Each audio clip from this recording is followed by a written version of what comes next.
శతద్రువంశం 100 మందిని చంపిగాని చావని వీరవంశం.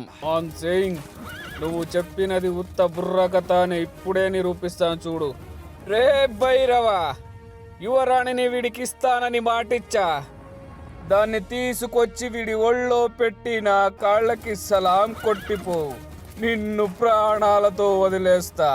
నేను నీకు మాటిస్తున్నా షేర్ఖాన్, ఆ రాజద్రోహిని నాకు అప్పగించు. నిన్ను నీ సైన్యాన్ని ప్రాణాలతో వదిలేస్తా. శబ్బాష్! నాకు ప్రాణభిక్షం పెడతావా? కుతాహుమే, నీ ఒంట్లో రోషం ఉంటే, నీ కథలో నిజముంటే నా మనుషుల్ని 100 మందిని పంపిస్తా. దాని ఒంటి మీద చేయబడకుండా ఆ రాజ్యాన్ని, రాణిని నీకే అప్పచెబుతా.